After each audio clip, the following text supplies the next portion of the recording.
کہتے ہیں کسی سوداگر کے پاس ہندوستان کے جنگل سے پکڑا ہوا نہایت ایک خوبصورت طوطا تھا۔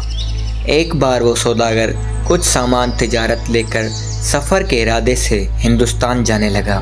رخصت ہوتے ہوئے اپنے تمام نوکروں چاکروں سے پوچھنے لگا کہ تمہارے لیے کیا لاؤں؟ ہر ایک نے اپنی اپنی پسند بتائی۔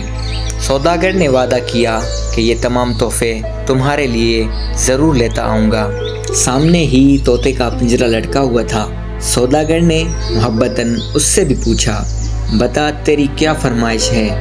طوطے نے جواب دیا، اے آقا، میری فرمائش کچھ نہیں، البتہ میرے ہم جنس طوطوں کو سلام پہنچا کر یہ کہہ دیجیے گا کہ تمہاری قوم کا فلاں طوطا میری قید میں ہے اور تمہاری ملاقات کو ترستا ہے۔ وہ اپنی آزادی کے بارے میں مشورہ طلب کرتا ہے اور کہتا ہے کوئی ایسا راستہ بتاؤ کہ یہاں سے چھوٹ کر تمہارے پاس پہنچوں، ورنہ یہ بھی ممکن ہے کہ تمہاری ملاقات کی حسرت لیے اس دنیا سے رخصت ہو جاؤں۔ یاروں، یہ کیا انصاف ہے کہ میں قید میں رہوں اور تم باغ و بہار کے مزے لوٹو؟ کیا یہ آئین وفاداری ہے؟ سوداگر نے وعدہ کیا کہ ہندوستان کے طوطوں تک یہ پیغام پہنچا دے گا۔ جب وہ سفر کرتا ہوا ہندوستان میں پہنچا اور ایک گھنے جنگل کے اندر سے گزرا تو طوطوں کے بولنے کی آوازیں کان میں آئی۔ فوراً اپنی سواری روکی اور طوطے کا پیغام انہیں پہنچا دیا۔ ابھی سوداگر نے اپنی بات مشکل سے مکمل کی تھی کہ ایک درخت سے ایک طوطا پھڑ پھڑا کر نیچے گرا۔ چند لمحے تک اس کا جسم تھر تھرایا، پھر بے جان ہو گیا۔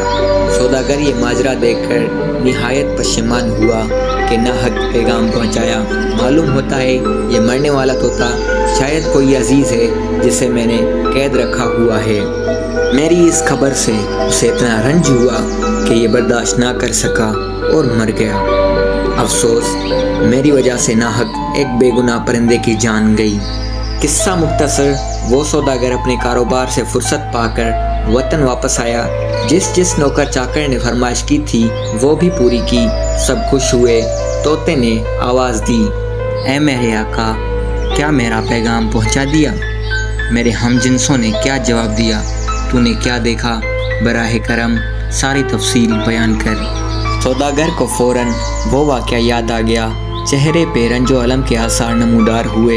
کہنے لگا، بہتر یہی ہے جو کچھ ہوا مت سن، ورنہ تجھے صدمہ پہنچے گا۔ میں خود تیرا پیغام دے کر ایسا پچھتایا کہ اب تک اپنا ہاتھ چباتا اور انگلیاں کاٹتا ہوں۔ طوطا بولا، اے مالک، ایسی بات خدا نخواستہ کیا ہوئی جو تو زبان پر لاتے ہوئے ڈرتا ہے؟ بے تکلف بیان کر، اب جو ہونا تھا ہو گیا۔ سوداگر نے کہا، نہیں مانتا تو سن۔ جب میں ہندوستان کے جنگل سے گزر رہا تھا تب میں نے وہاں کے طوطوں کو تیرا پیغام دیا اور یہاں جو تیرا حال تھا سب بیان کیا۔ معلوم ہوتا ہے ان میں ایک طوطا تیرا درد آشنا اور عزیز تھا۔ میری بات سنتے ہی پھڑ پھڑا کر درخت سے آ گرا اور کام کر مر گیا۔ شاید اسے تیری گرفتاری کا اتنا رنج پہنچا تھا۔ اس کے یوں دم دینے سے میں خود بہت پریشان ہوں کہ یہ پیغام میں نے کیوں دیا۔ دیکھتے ہی دیکھتے سوداگر کے طوطے کے بدن پر تھر تھری چھوٹی، آنکھیں پتھرائیں اور وہیں پنجرے کے اندر لڑک کر ٹھنڈا ہو گیا۔ سوداگر نے جب اپنی آنکھوں کے سامنے جان سے پیارے طوطے کو مرا ہوا پایا تو غم سے نڈھال ہو گیا۔ ہوش و حواس جاتے رہے۔